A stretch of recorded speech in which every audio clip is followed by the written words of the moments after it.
Welcome to Miles to Zen, a podcast that celebrates life's delightful twists and turns no matter where you are on your journey. I'm your host, Shannon Miles Halliday. If you are new, welcome. I'm so pleased you found this podcast. And if you are a returning listener, I am honored and thank you so much for being on this journey with me and helping to create a wonderful community here of curious souls. Before meeting Shannon, I had no idea what a death doula was. In this episode, we dive into this and much more. Shannon shares her personal experiences and offers insights into how individuals and workplaces can support those going through grief. And I guarantee you, it is an uplifting conversation on a tough topic, that of grief and loss. Shannon has a fabulous gift in that she is one of those people who you could laugh and cry with in the same conversation and quite possibly in the same sentence. I hope you enjoy this heart-opening conversation. Welcome, Shannon, to the Miles to Zen podcast. I'm so thrilled to have you with us today. Thank you. Thank you. And I know we've been talking about this for a little while, and I actually want you to be on the podcast multiple times for different reasons. But today, I'm thrilled that we can talk about grief and loss. And Yes, me too. people don't necessarily use those words together. I'm thrilled to be able to talk about grief and loss, but that's exactly what I want to do here today. And you will do a better job of introducing yourself than me. My introduction of you is that you are a beautiful human who I've had the great pleasure of interacting with on and off over the last few years. And in not only who's a grief and loss expert and a death doula, who we'll explain later, but also a passion and consultancy work as an astrologer. So now, how about you do your introduction? Okay, sure. I call myself a griefologist and an astrologist, just a nice play on words. Grief and loss came to me naturally with the death of a brother of mine suddenly when I was 24 and he was 25. So that was my introduction into like a big loss, like a person loss. And of course that loss informed me for the rest of my life, as you can well imagine, into having a relationship with loss and with grief. And I would like to say, most importantly, how to not let that take me down. Or that was my initial examination in those early days of his loss. I wanted to be sure that it didn't take me out. I still wanted to go have a great life and a fun life and an adventurous life.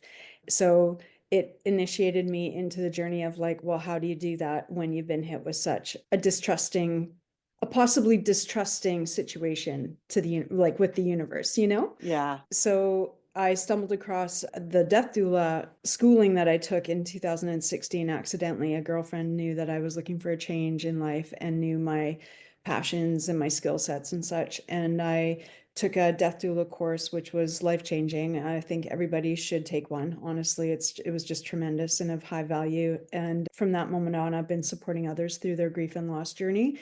And it became apparent when I did sort of like a TED Talk, but it wasn't a TED Talk, but it just helped me curate in my own mind that my passion within the death care community is really about grief and loss. And how can we have a better relationship with not only death of our physical people and our pets and such, thus we can have an easier time, quote unquote, with our grief. I think when you don't have a great relationship at the end of life or the end of a life, it only heightens our pain in ways, it just brings on unnecessary suffering. And I think that's just a real shame.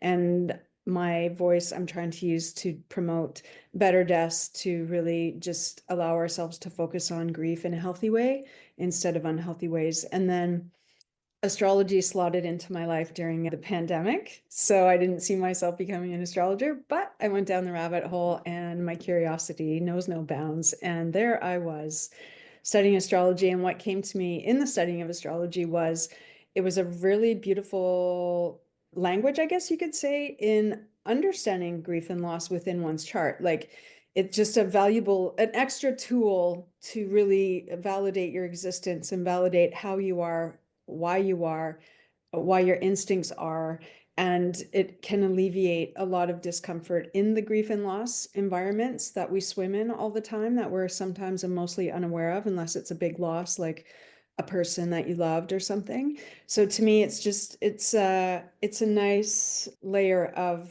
language that I can use to pull in grief and loss, which is what I'm always trying to do in most of my conversations I have. So that's And why I call myself a griefologist and an astrologist. I think it's, oh, that's awesome. And I know we've had some fun conversations on the astrology front that I yeah, really appreciated. And yeah. for people that don't know so much, because when you told me that you were a death doula, that was the first time I'd heard the term. And so, Uh, how is that different than somebody taking a hospice class? oh, that's a great question. No one's ever asked me that. Than taking a hospice class? Well, I dare say it's similar. I've never been formally trained in the hospice environment, to be honest, but I think they're very similar. I think hospice would just be a more condensed version of what I took, because I think the hospice training is a 10 or a 12-week course, something like that, but it touches down on all the topics. And the death doula, just to break it down into like, what is a death doula? What do you do as a death doula? I always equate it to being on a scale, like if it's the alphabet A to Z. So if A is like the beginning of life and Z is the end of life, and after Z is the aftermath of life and what we usually are struggling with in our grief and loss storylines, I can jump in at any time. So let's just say there's a terminal illness that we know of, right? A death doula can jump in, support the family, support the dying person, and try to get wishes met and try to bridge and have open conversations and curate the most loving environment that you can have in those moments leading up to death, let's say, whether it's a year or 6 months or 2 years or 10 years or a week, you know? So it's really trying to get everybody on board, support all the members of the family and the loved ones, and usher in a loving environment towards Mm, death versus trauma and resistance and all these things. And typically, because we're a society that's grief and loss, we just tend to, we have a big aversion around those topics in our culture. I'm usually had hit at that XYZ part of the equation. So typically when I'm supporting a family or a loved one, it's generally in a time of crises. This has gone down. Oh my gosh, they're slipping away on us faster than we anticipated, or someone's died. And there's not a lot of people in their life that can stick handle the tsunami of emotions that comes with a big loss. So a death doula is just someone that helps curate the whole thing and helps to provide like an understanding and holding space for all of it, essentially holding space for all of it, whether it's mm. work in administration or being fed or the psychological ramifications of being in the storyline, like all of it. So yeah. And I know I wasn't planning on asking this question, but do you have an example of that where you came in at a point and you'd like to share that really Yeah. hit you or was like, my goodness, this is why people need this service Yeah. or something like that? Yeah, I'll give a beautiful story of a family that I supported, and they weren't sure if they wanted to include their kids, and their kids were quite young, like let's just say 7 and 4, I can't remember exactly. And they had a beautiful, very, very strong relationship with their grandparents. So it was the grandparent that was dying, but it was a young woman, and she was like a homesteader, like rock solid, did all the things herself, very independent, and she had cancer and it had metastasized quickly. And they were all in a bit of a tizzy as to how to create. And she was choosing a made death, so medically assisted death. And so it was just me helping the mom of the children. It was her mother-in-law, so the mom of the children, should they be included in the maid, like we want to get a babysitter, we want to keep them away from it. And my questions were just like, and why is that? Like, what's there to be afraid of? Why do we not want to include the children? Because in truth, children have a much easier time with death than adults. We taint the children with our fear-based living and our aversion to looking at those things, but children are just naturally curious, and they are the new generation to bring in the new feelings and the new thoughts and the new ways of being with death. So anyway, we had not a very long conversation, I would say about an hour and a half. And I didn't know which way it was going to go. Again, I was just ushering her into, let's think about this. What are your choices? Why do you feel the way you feel? Very much open-ended conversations to help her understand when to hire the babysitter and at what Right. point do we get the kids to the babysitter. And I know the beauty of having children at the death. I mean, I think it's very natural for children to be at a death. Anyways, long story short, jump ahead a few weeks, and I got a beautiful text from her saying, wow, I can't thank you enough for that phone call. We ended up keeping the children at for the whole Oh, thing. And here's some photos of it. It gives me goosebumps right now just talking well, about it. And I got the complete goosebumps while you were yeah, telling that story. yeah, And those I call my truth bumps. And at the same yeah. time, you're telling that story, right in front of me is a window, and there's a hummingbird flying right Mhm. outside. Yeah. I And love those so, moments. yeah, like, and I just think if we dare to lean into that experience, I always say for those of you that have had children, I haven't, but I've been involved in home births, the same love that is present at birth is present at death, but we just have a different lens. And I'm just offering an idea of if we looked at it with the same love, it is there and it is available. And her pictures were proof of that because the children were all over her. They were just like Oh, nestled into her as she was dying. And they got the children involved, like coloring a shroud and, being quite playful and children like in that environment. And to me, it just ushers in the best of what's available to us if we dare lean in and right. have the courage to do really hard things, which is say goodbye to a loved one. It's not easy. And to talk about it too, which Yeah. is amazing. Yeah. And I think there can be often such gifts there. Oh, I just I'll it's tell nice. just a quick story. And it's funny because I didn't think this was the direction we were going, but here Mm, we are. mhm, When my grandfather was dying, my mom, who had been a nurse, well, she was a healthcare nurse, but had been a nurse in the ward for many years, and she was with him, and she asked him if he was scared mhm. and if he was lonely when there was no one around, and he said, well, no, I'm not. Can't you see I have the angel is right there in the corner, they're just waiting for me. Um, So what a sense of seren- peace that serenity. that he had in Mm, those moments, and mm, that she was able to have because she had the courage to ask him and get yeah, into those emotional questions of, are you yeah, scared, yeah, and how are you feeling in this yeah. moment?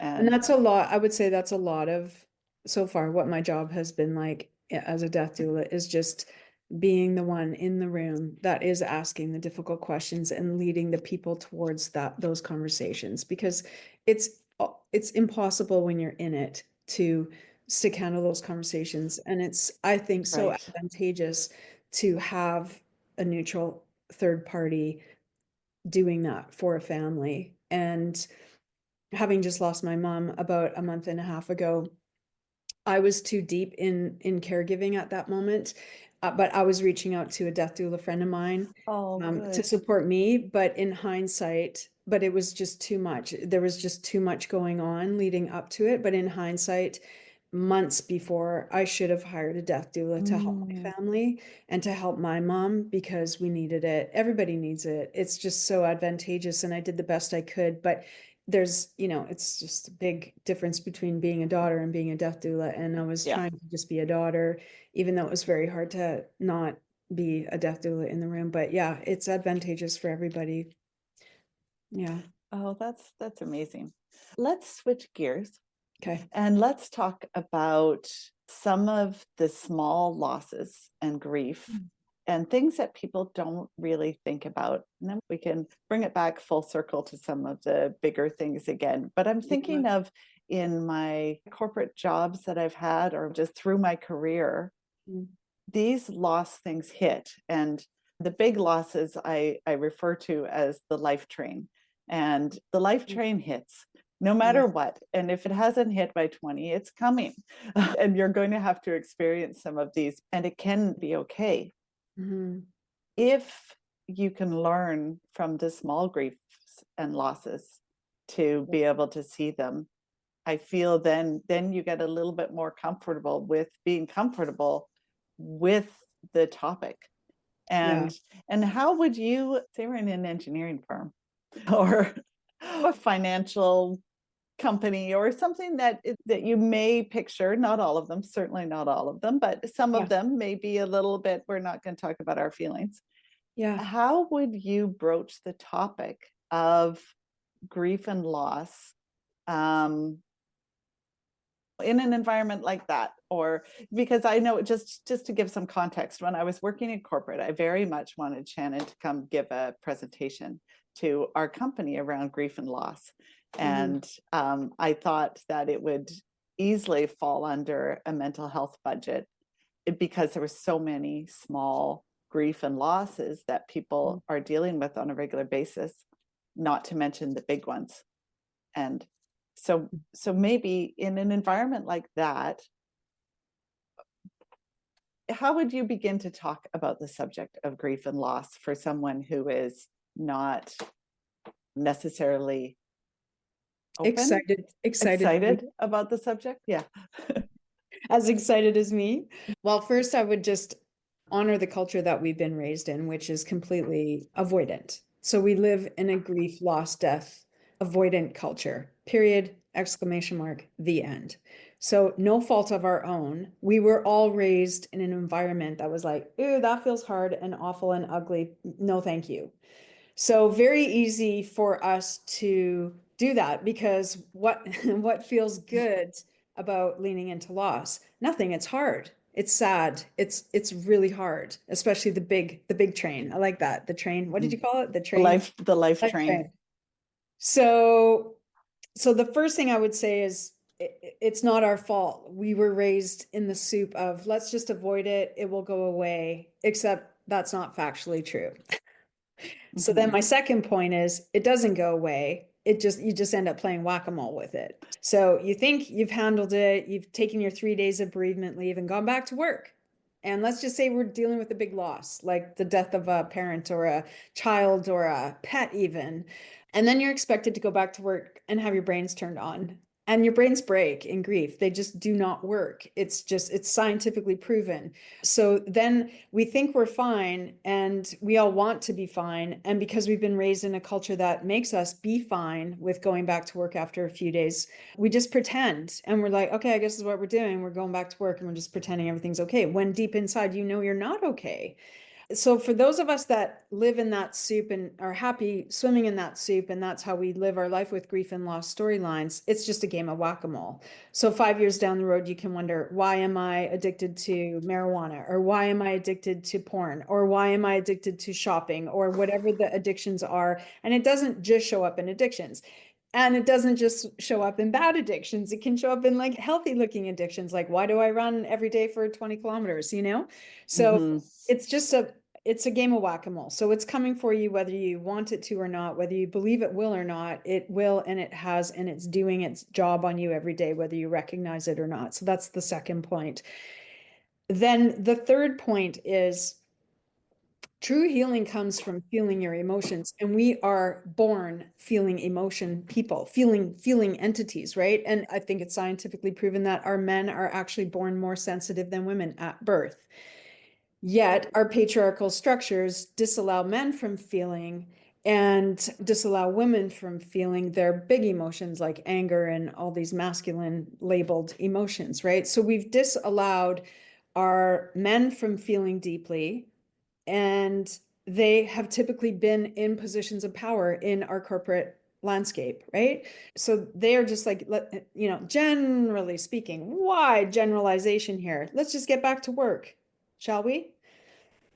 Now, then the third point is we need to feel our feelings to heal. So if we're not feeling our feelings, we are not healing. And then it still goes back to point two, which is a game of whack-a-mole. So then why the excitement around excitement? I use that word very sarcastically.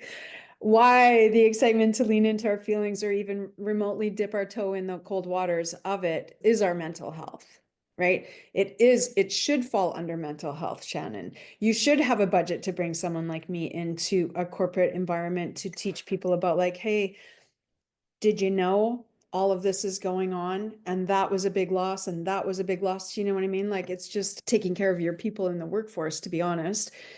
So if our mental health is dependent on how we stick handle grief, which it is, FYI, but the memo hasn't quite been sent out as much as I would like it to be sent out, then we are, call it addictions, call it depression, call it anxiety, call it whatever title you want to put on it. But to me, it seems to me in conversations over the years, it trickles down to, oh, there was a big loss. You know, it's almost every time. I hate to say every time because it's probably not every time, but it feels like it always comes back to a loss. Now, another reason why we should lean into our losses and our feelings and such is that there's a quote that I always quote of Marianne Williamson. She wrote a book, Tears to Triumph, I think, and it's something like, um, our suffering gives us x-ray vision into other people's suffering. So we live in community, whether we realize it or not, because we've been so isolated from community over the years. But I think what's happening now is we're having a new era descend upon us where we realize, oh, community is valuable. So when we live in communities and we can witness our own pain and our own grief, therefore I can look at you when you're going through a storyline and I can say, I understand. I don't understand exactly. The loss could be different, but the feelings of grief are the same. And to then it just, to me, it bridges compassion. It brings in Mm-hmm. empathy. If you're unsure, it brings in curiosity. So curiosity is a great way to assess our feeling body. And we just have to remember our feelings are just information. It's just an information highway. So anger, what's it telling you? Deep sorrow, what's it telling you? Mm-hmm. So that's a long-winded answer probably, but there was 4 points. There was four I points. love it. I Yeah. love it. Yeah. I just think it is absolutely paramount for our mental health, especially these days when we've lived through so much loss in the last 3 and 4 years. And then to build community, which is what I think we're all trying to do these days, or maybe it's just me and my circle of people, but I think I don't know. My tagline for the podcast is journeying through curiosity, creativity, and connection. And that's all about building exactly. community and being able to have the discussions. Yeah, and my one last point that I'd like to share, and it's absolutely my reason why am I so passionate about this topic? Because grief typically isolates us. It's very Mm-hmm. easy to hole up when we're grieving. I know I'm living it real time right now. So it isolates us. It makes us feel more alone. It's already painful enough, and it's unnecessary that we're living in isolation. So I would rather we take our losses and we build connection and Mm-hmm. community in our pain bodies, because if you haven't been hit with pain, it's coming, just like you say. Mm-hmm. Most people have some kind of grief and loss storyline that they can provide compassion and empathy for in yours. And so it would be to make us be drawn more towards connection and being with humans than remaining in isolation, because I think it's very easy for us to get in our head when we're grieving, stay in isolation, which only makes everything worse. It feels so much better when you can pick up the phone with a friend and say, do you have 10 minutes? I just need to vent, get it off your chest, be met with somebody with an open heart. It's one of your loved ones, one of your people, than remaining in isolation, because isolation just breeds more Yeah. bad feeling. Right. And it's so funny. I was reading just this morning, I'm reading Jamie Kern Lima's book, Worthy.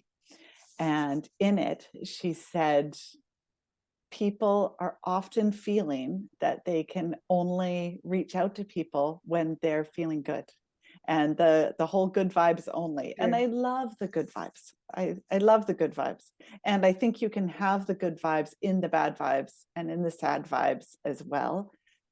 And you aren't restricted to just having good vibes, and your friends and your people are there for all of it. And what would you suggest for people who are uncomfortable in the topic? Like, I know that if someone gets diagnosed with something big or someone loses a family member, what are the kind of ways that people can approach the subject with the person? Because I know people are often really scared of saying something wrong, or potentially having the person have a breakdown in front of them, which often makes some people feel uncomfortable. I Yeah. know my mom used to say, it's just important that people know that they can talk to you, that it's not a forbidden subject. But how would you say somebody approach even talking to you? How would you like people to talk to you during this tough time? Yeah, that's a great question. And it leads me to a sixth point of the previous question, which is if we don't do our own work, like do our own looking at ourselves and such, we don't have the ability really, I think, to be in having capacity for another. Because what I witness with people is if you're coming at them with big emotions, they typically can often shut down and deflect because they're so uncomfortable with your big emotions, or they just want to jump in and fix it. Like there's very few people that have really good, just open listening ears, meeting you where you're at, not trying to solve it, just being a complete active listener. But typically, people have big feelings in themselves because they haven't done their work on their big feelings and big emotions. So it just triggers them into their big feelings and big emotions. And then your listener just got hijacked by their big feelings and big emotions. Whereas if we just went Right. and handled our big feelings and big emotions, we would be more available to others. Does that make sense? Yeah, absolutely. Okay, and then back to your question. So that's a sixth point. But back to your question of like, how do I like people to show up, or what can people do? My go-to is curiosity for most things in life. But if you're nervous to go towards somebody, you can just reach out via text, even, or just an email, something very passive, not coming in hot, like showing up at someone's house or something, and just be curious. I'd like to do something for you today. Can I come by and have a quick minute with you? Is this a good time? Like questions, questions. Is Mm. today a good time? I've been trying to reach you for a week. I'm worried about you. Would it be okay if I stop by between 4 and 5? Or, just be very curious, because curiosity is a superpower. And without it, we're just kind of drowning and like don't know what to do, scared, all the hard feelings around these really hard topics, right? So I think lead with curiosity, because curiosity is usually quickly followed by compassion, because typically, more or not, like maybe it's just our age group, but we've been hit with some grief and loss in our lifetimes. It just is a nice bridge. Curiosity just bridges into compassion, and compassion is the thing I think where most people feel a little bit safe in their storyline, when they know they're being met with someone who can understand and Hmm. and be an active listener for them. And most of my friends, or quite a few of my friends, ask me, what can I do to support you? It changes all the time too, right? Depending on what storyline you're in. But for one friend of mine that is busy with a young family, I would just say, just send me an emoticon, like one little emoticon. That way I know you're thinking about me and I feel less alone in this really challenging time. And that is perfect for her. That's about all the time she has to gift me. I take it. It's what I want. It makes me feel less alone, less scared, less afraid, less all the things. And other friends show up in other ways. So I think it's just up to you to show up in the way that you typically show up with this friend. Like I say, if you show up as a funny person, continue to be funny. If you're a foodie and food is your love language, please, yes, drop the food off.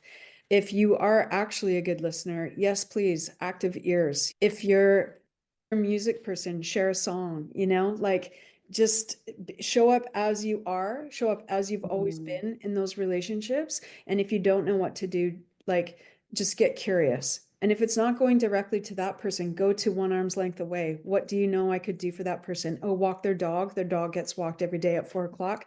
Go show up at 4 o'clock, get the leash, take the harness, go. Not a lot of dialogue needed. Just show up and be that person. So there's a lot of things we can do. It's just very uncomfortable for most people that haven't really hung out in the grief loss circles. Yeah. Yeah. And then I think about that you've got a day job, like maybe, not your circumstance specifically, but other people, they've got a day job and then Yeah. they've got to go back. How can someone then, this person shows up at the office for the first time, how Yeah. can someone then support their colleague? Well, this is a really interesting topic, because if I had my way, I would be in the corporate environments ushering in meetings. Like, I wouldn't even call it a meeting, but like that's our language in corporate. Meeting. Let's have a meeting. Can we have a love circle? Can we embrace this person coming in would they feel comfortable with it? So of course, always going back to the person, what do you need to feel comfortable coming back to work? What would make you feel safe? So for me, I know those things about myself, but many people don't, and many people aren't good at creating boundaries. So for me, if I had to go into that environment, I would send out an email to my HR person or to my boss, whoever's, in charge of my environment, and just say, here's what I need. I need no one to come up to me and ask me about this loss, or I need everybody to come up and ask me about this loss, or I need to meet with everybody in a room, in a circle, and I'm going to have big feelings, big emotions. It's a very hard day for me to come back into the office. And I just want people to see my realness, to see, if this feels good for you. I mean, this is just something I would do, but on any given day, I might not do that. So I would ask Mm-hmm. myself, what do I need today to feel safe to go into that environment with this big grief? And honestly, I hate to say this, but I would find it very challenging to take, because for me, again, this is just my storyline with grief and loss, but I feel very unsafe when I'm grieving big. Like I'm grieving right now for my mom and the storylines that played out throughout those storylines. Um, so when I feel unsafe with my grief, I don't want to leave my house. Like for a long time. Like I Mm-hmm. tiptoe out. I go to get milk at 8 o'clock in the morning when the stores just open and I know the stores are empty. Like, I mean, I am in hibernation mode.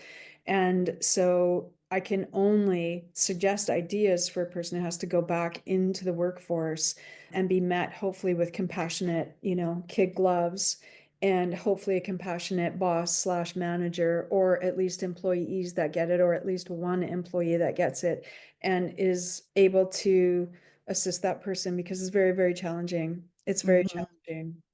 Well, and thank you for showing up today. Yeah. Your loss is so recent, Yeah.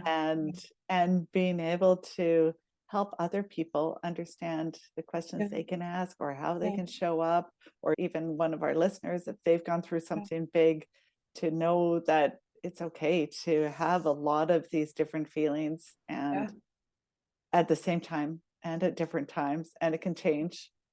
Yeah. And also the thing too is to, one of the benefits of getting quiet with your emotions, again, going back to doing your own work, like, and using feelings as an information pathway. What is it that I need right now? And right now it changes every 5 minutes, let me tell you. Like, I am checking in on myself every minute of every day. What do I need right now? I need to get on my bike and go for a bike ride. What do I need right now? I need a rest. I need to lay down and take a nap. So asking yourself, what do I need? And it's overwhelming. I can't imagine. I don't have children. I don't have that typical family life. So I live a very quiet life on purpose. And so if you're able to grab some quiet time, asking yourself what you need, reflecting within, and then having the courage to ask for it. So if you need more time off work, then having the courage to ask for it, and everything in between. So if you need more time away from your children, having the courage to ask for it, get others to help you in, grandparents, neighbors, friends, spouses. It's a continual quest. Like, it's not, healing is not an event, right? Healing is a process, and it lasts for a very, very long time, if Mm-hmm. not a lifetime, because then losses stack upon Mm-hmm. losses, and it just triggers all the losses. So it's something like, if you were gifted with a bunch of losses, like I have been in my lifetime, not just recently, but it's an information highway. It's teaching you so much about yourself. It's gifted me the opportunity to come into circles like this and hopefully assist and support others in their loss and grief journeys. And I always say, even if it just helps one person, 1%, like 1%. The feedback I've received often is the 1%. I've said one sentence, or I've initiated one thought about, have you thought about asking for more time off work? One thought, one question in an hour-long conversation. The 1% was gold, Yeah. and it gifted them 100% relief. So even if, like, 1%, if you can assist somebody 1%, it could be everything. It could be very, very big change and transformation. So yeah. It's just giving people that permission. Yeah. You saying it gives people permission. It's not just me. Yeah.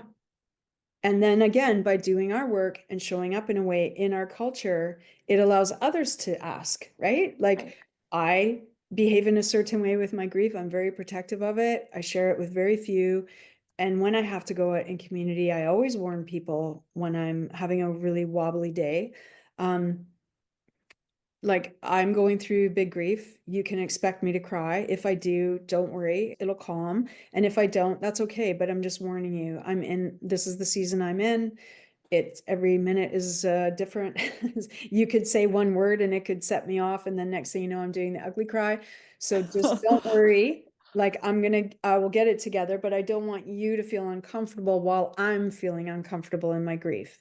So, and you've just modeled for another how to do grief. So even if this Right. podcast hits one person to be okay with leading, with showing and feeling outwardly, you've just Yes. gifted a whole entire culture. Oh, that, I find it so exciting actually and inspiring if just one person takes it out and is comfortable with and just expresses it and gets curious with their feelings, then we really can change the culture of the workforce one by one. Absolutely. Yeah. And so, what's funny is people, I think, feel that they have to be a certain way when Mhm. they're approaching someone who's in grief. And I liked how you said, if you're funny, continue to show up as funny. And I Yeah. like how in moments, there's a beauty in being able to share all the moments, to be able to laugh and cry at the same time. So you can laugh at a great memory,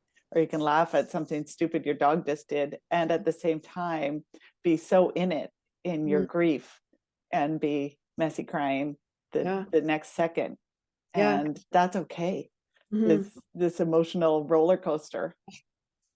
It's a roller coaster ride. I just did a podcast the other day and I called it being in a pinball machine. When you pull the ball back Yeah.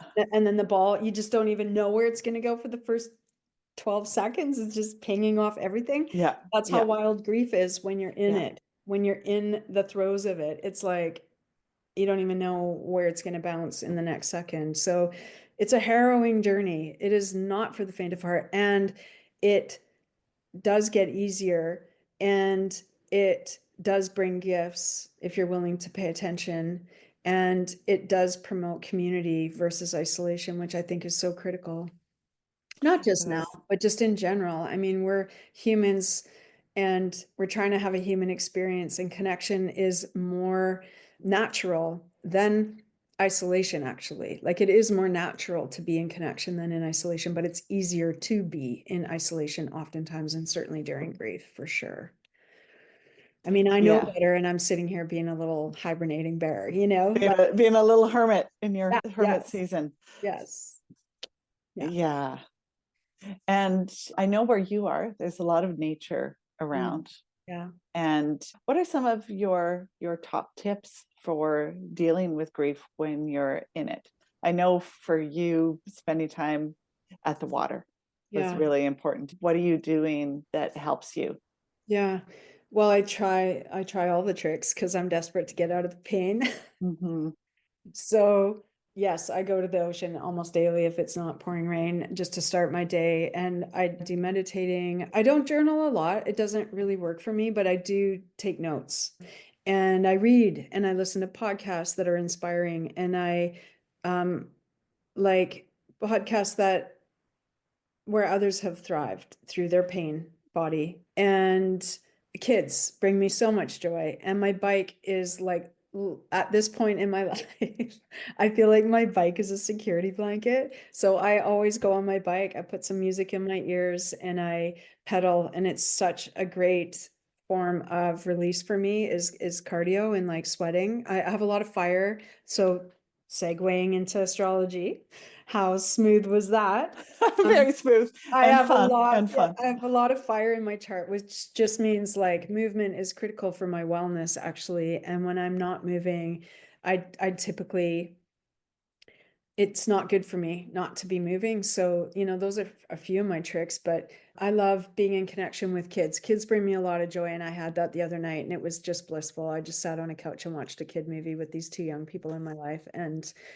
I, uh, it was just soul food, honestly. So yeah, I mean, pick what you enjoy. and do that and be Mhm. curious. What do I need today? Like I said a few minutes ago, I'm constantly asking myself, like I'll get off this podcast and I'll ask myself, what do I feel like doing right now? Is it laundry or is it riding my bike?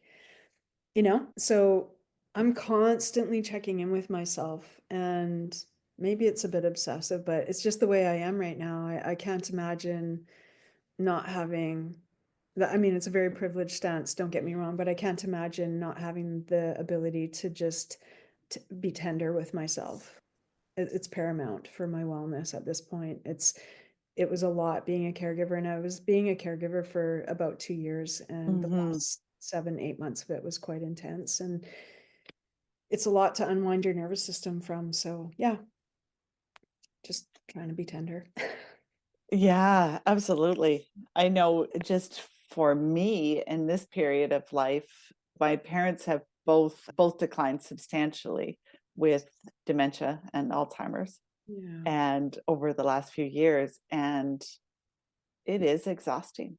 it's It's exhausting. exhausting, and but to recognize it also as a loss, and Oh it's yeah. a loss that needs to be processed, but they're around. My mom is cognitively really far gone. Her Alzheimer's has progressed quite a bit further than my dad's dementia, and I'm not even using the terms correctly because I guess Alzheimer's is a form of dementia. So whereas she tell just a funny story on this. My mom isn't saying my name anymore, but a couple months ago I went and my mom says when she sees me, she lights up and she says, "Oh, hi, Shan."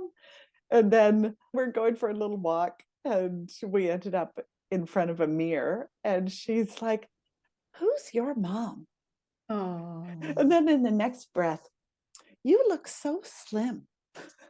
oh, I thought that was just so funny. Just the layers of complexity in that, right? Like you're experiencing the loss, but then yeah, there's the childhood trigger. I'm like, how can you not even remember that you're my mom, yet you can remember your obsession with my weight? yeah, yeah, yeah, um, true. I left my job in September, and the break of which to process this is so great. It's Yeah. just so good because you're living in it for a couple years Mhm. and not having the time. And if Yeah, I did take the time, I was taking it away from my yeah, family something else. or something else. Yeah, And now, I haven't lost them. In a way, I've lost mhm. what they used to be, but it is so great Yeah, having the time yeah. to be Oh, able to just sit with the things. yeah, yeah. And that leads me to like really explaining losses in a more macro level. So there's, like, I would call them tangible losses and untangible losses, or intangible losses and intangible, yeah. And so tangible losses are the things that we see in front of us, right? Pet loss, person loss, job loss, house loss, car loss if your car gets hit, right? Like very physical oriented. And then the intangible ones are like the loss of a hope and a dream. Like if you get divorced, or you have empty nest syndrome where your kids go away and you thought you were going to be so excited to have the house back, and then you're like, oh, just kidding. Now I'm crying in the corner every day. What the heck is going on? And for me, I noticed this last year in a storyline that was playing out where I lost my freedom and independence. Yes, I was caregiving and that was a conscious choice and I wanted to be there, but this is not about my mom. This was about pets and the inability to have freedom and flexibility and spontaneity, which are very important values of mine in my life to live a very happy, joy-filled life. So for me, the recognition of why was I getting so aggravated with my pets was like, again, back to the information highway. I'm not usually aggravated with my pets. What's going on with me? What is this about? And then I realized it was a loss of freedom. When I was home getting respite from my caregiving role, I wasn't getting away from being responsible for a million other things. And that was literally killing me, soul sucking me. I was just desperate for freedom and spontaneity and independence. And it came to a head when I was to go on 2 motorbike trips. I have a motorbike, and this friend of mine was doing a bike trip to Tofino, and his wife was like supporting him in the car. It was a golden trip of super fun, and there was a place to stay on the other end for a couple of nights. And he asked me twice in 1 month, and both times I had to say no because I couldn't drum up pet care. And it was then that Oh, I was like, okay, why am I so aggravated with my pets? Because of that. And that was really interesting for me because I'm a big pet lover, but I came to realize that the restriction of having pets is not, it doesn't give me joy. And that right. sounds awful. And I often wondered, why am I not just a normal pet owner where I'm just like, oh, they're my best friend and la la la la la, that you hear everybody say, which is true, love them. And they're not my best friend. And they take away freedom and independence and spontaneity. All the dog owners don't hate me on this podcast. But it took me honestly 8 years to get to that. And certainly the last year of all the feelings, the big, big feelings to get to this intangible loss, which I didn't even know was a thing I lost. Right. And then when I realized I lost it, I was like, and I have to do something about this because this is interfering with my best life. And when we live our truth, I believe this deeply. When we live our truth, it's the best for everybody. And it Mm. is the best for my dog. So my dog ended up going to live with a very good friend of mine who's like a sister to me. And he had spent a lot of time with her over the years while I was going down to visit my mom in the last 5 or 6 years. So he already knew them, knew the yard. It was a huge yard, all the squirrels and the rabbits to chase. I mean, this dog is in Disneyland. And because she's one of my besties, I get to see him all the time, or as much as Yeah, I and I get updates on him. And it is absolutely a beautiful version of win-win. right. And that's an intangible loss. So I just usher that in because everybody thinks loss is just like a dead person or a dead animal or, something very tactile. And oftentimes in the daily flow of our lives, it's all these incremental baby losses that we face. We graduate from high school, then what? Mm. Go to university, then we graduate from university, then what? Like we're just constantly on a treadmill of losses, but nobody's talking about it. And I think that's one of the greatest gifts of the pandemic is that we all had this collective experience with loss, whether it was loss of a job or loss of our routines or loss of our employment, sadly or unfortunately. So many losses were happening all at the same time. And the collective sigh at the end of it all is for us to be able to look back and say, okay, what was that about? And wow, we lost a lot. We collectively lost a lot. There's a lot of gifts in it though. So back to the being inspired to thrive through loss. Mm. What did we learn? Let's get curious. What did it teach us about ourselves? Oh, I didn't like going to work and being in a 45-minute long traffic jam both ways. It interrupted with my time that I got to spend with my children or whatever the thing is. And so I think it's curiosity, lean into the questions of what are these feelings telling me? And then you get to make a decision. It's when you're not leaning in and asking yourself, what are these feelings telling me, where you don't even know what your choices are. And life is just choices, and take responsibility for those choices and keep fine tuning it, fine tuning it, fine tuning it. And there lives your best life. I mean, that sounds really maybe easy, but it's not easy. I mean, my journey with my dog, that was just one of the hardest journeys I've ever actually gone through. Is It felt like a death, making the choice to give me a better life and to give him a better life because he was not having his best dog life either. Right. And it felt like a death. Making the choice felt like a death. It haunted me for like a year until I Right. actually said it out loud. So it's not easy. I don't say this is an easy journey and isn't it Yeah. exciting and let's just lean in and get curious like it's like happens overnight. No, it takes time and contemplation. And just like you say with your job, you have the space to think and to feel. And I think that's where our society, that's changing drastically right now, is rolling into. We realize that this work thing is, well, advantageous because it gives us money. Like it's just a whole value system that's, I think, getting altered a bit. And what's funny is that when we are dealing with the loss and we are taking the time to deal with the loss, Mhm. it opens up. I like to think of it as you've got like an emotional capacity tank. And when it's so full of all the stuff, you have like this much capacity to deal with any bumps in your life.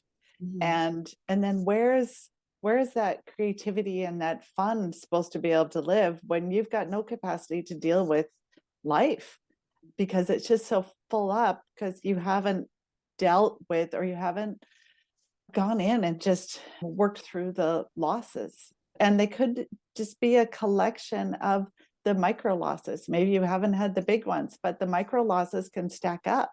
Than And anything, Shannon, more than yeah, anything. and the looking at them, having the courage, because it takes a lot of courage. I mean, my stress response and my avoidance response is just not healthy, but it is what it is. When I'm faced with stress, what gets really looks good to me is carbs and cheese, as well as napping. I would kill for that stress response of yours. Get on my bike. That's amazing.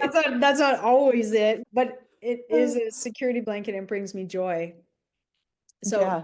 but also, Shannon, I would just like to say that the last 3 months, I didn't even have the energy to exercise. I did Mm, not have the energy to get on my bike. I had my bike mm, with me, and it is my security blanket.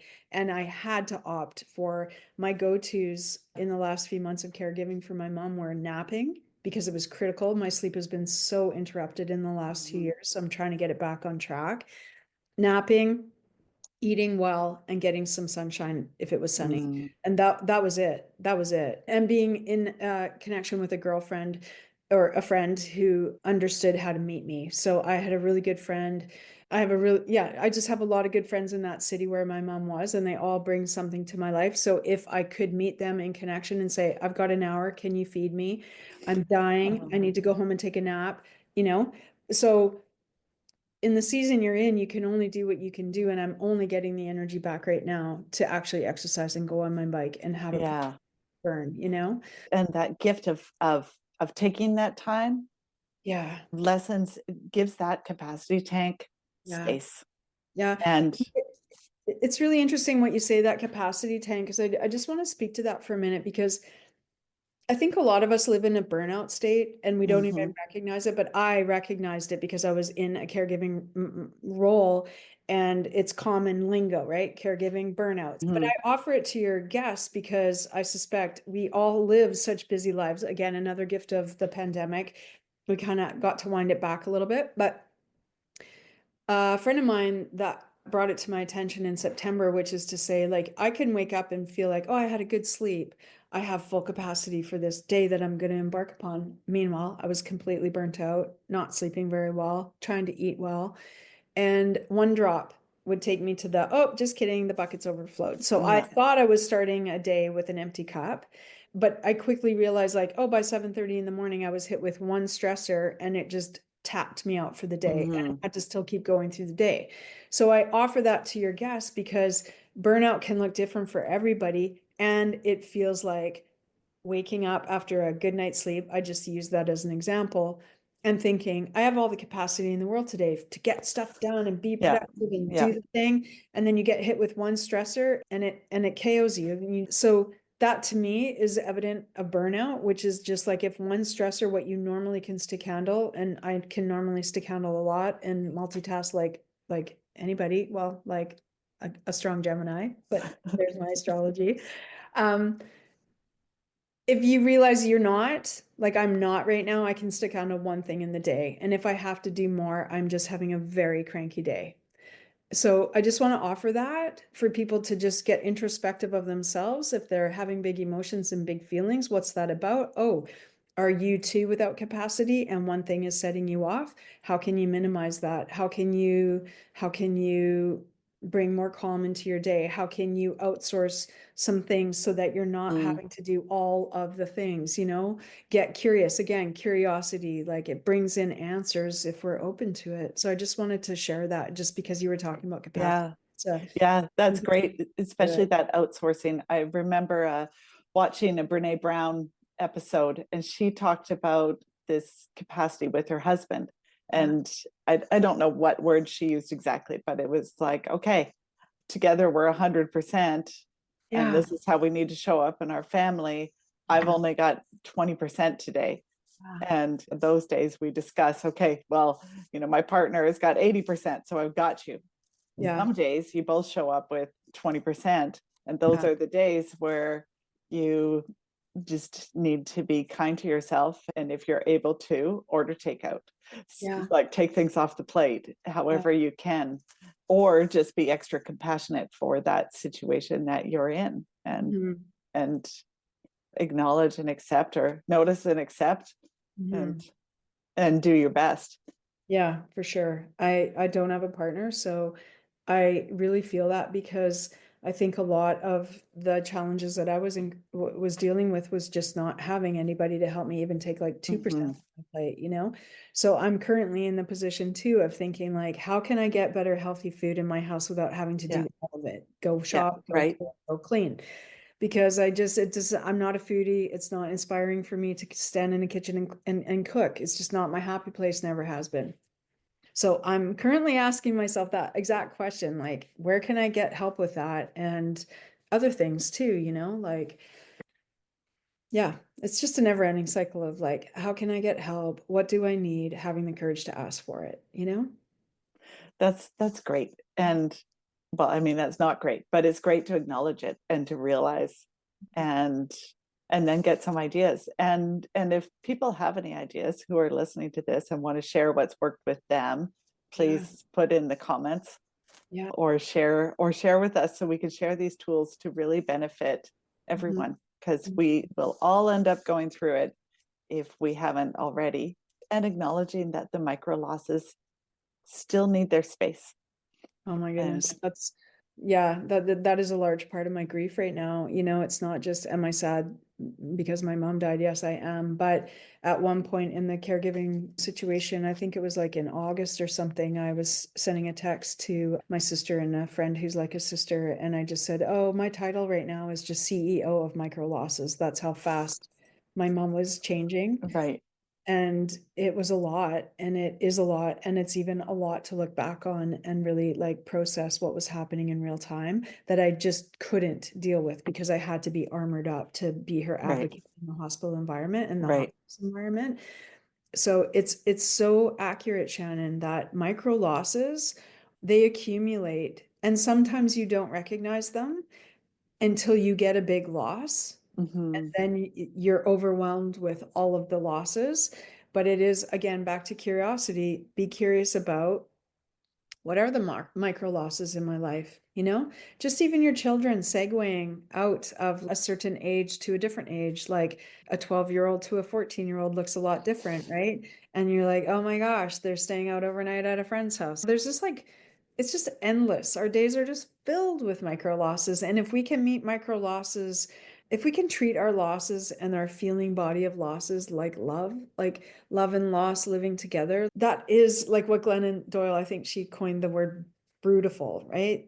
Yeah. Beautiful and beautiful, because it's life. It's Yeah. life. And it, And it's true with, I mean, it's like that, but without the dark, we don't necessarily appreciate the light. And the light helps illuminate those dark spaces that can provide something beautiful. yeah, of course. Of course, because if we just had joy all the time, that's not real. And if we, yeah, of course, it's yin and yang, right? We have to have both. Yeah. As hard Yeah. as it Which, gets is as good as it gets, and the pendulum of life, right? Like it keeps swinging. But if we could just swing together in our sea of losses, it would just be so much easier and so much more compassionate. And we would honor each other and carry each other more gently, which is all we need. We don't need someone to save us. We don't need someone to heal us. That's our job. But we just need someone to hold us because it's hard. mhm. We just need friends to say, it's hard. I'm watching you. It's Yeah. hard. Yeah. Yeah. I Yeah. see you. I loved that coming into balance, going back to your astrology, being a multiple Libra. Yeah. Yeah. Another conversation. That's another conversation. So why don't we wrap up here? And before we do, I would love for people to know how they can get in touch with you. We'll put it in the bottom of the show notes, but Yeah. maybe if you could just tell them as well. Yeah. I have a website. So my name is Shannon, Shannon, and my last name is Takacs, Takacs.com. And my Instagram is Shannon E. Takacs, and it'll be in the show notes. My last name is hard to spell. Everybody makes a mistake, even my friends. So just look at it down below. And if you're curious about any kind of grief or loss support and or birth chart reading, reach out and we'll riff. And any final words of wisdom, if you can leave people with a thought. Yeah. I think I think one of the juiciest little nuggets that I ever stumbled across in my own lived experience after being part of a birth team for my girlfriend and driving home after the birth and realizing later down the road, oh, it's the same love that's available at birth. If you're lucky enough to have witnessed a birth, not everybody is. And I haven't birthed my own children, but I was lucky enough to be in the room twice. The same love, it's the same love. So if we're afraid to look at like the loss part, the death, the grief, the dying, the transitions, whatever you want to call it, it's the same love. It's just looks different, feels different, but it unites us the same way, right? Like what happens in forest fires, what happens in big devastation moments, floods, blah, blah, blah, blah, blah. We always come together in community helping one another. That's just our innate way of being. So let's just do that. Right. Let's just do that. Let's just come together and meet each other where we're at. And if you feel like you're on a journey of, I've never done that in my life, what is she talking about? Go in with that. I've never done this in my life. Dared to think of loss as this thing that brings me into community. I just want to cry and like bleed all over everybody right now. Then do that. So for me, it's just about recognizing it's the same thing. It just looks different, but it unites us in the same way if we allow it. And that's to me what's so exciting about it and why I'm so inspired to keep talking about it. And I just think it's like a muscle when you haven't been at the gym for a long time and your muscles sore because you haven't used it for a long time. Grief is just like that. Loss and grief is just like that. It's not comfortable. It feels hard, but there's always gains at the end of it. And the gains is to live a better life, well intact and joy filled, as opposed to being taken out at your knees and not knowing how to get back up. Well, that's a wonderful, wonderful piece of wisdom. Thank you so much. Thank Thank you you, so Shannon. much for being on the podcast. I have just loved this conversation with you, and For I having me. hope that our listeners have found some little nuggets in there that can help them or help them help someone else. Yeah. Yeah. Thank you, Shannon. And thank you for creating space to have the conversation. I always am so thrilled when anybody wants to talk about it because it needs a lot of airtime and it's not getting enough. And I just appreciate you bringing it to your audience. Thank you. Thank you so much, and we'll talk to you soon. Okay. Sounds good. Thank you so much for listening. I hope you got something out of this episode. Be sure to follow or subscribe to Miles to Zen on Apple Podcasts, Spotify, or wherever you listen so you are notified about new episodes. And please take the time to leave a review, especially if you listen on Apple Podcast. This will help more people access these inspiring and perspective-shifting stories from our guests. I am so delighted to be reading your beautiful comments on my various platforms. And if you would like to contact Shannon, her information is at the bottom of the show notes. See you next time.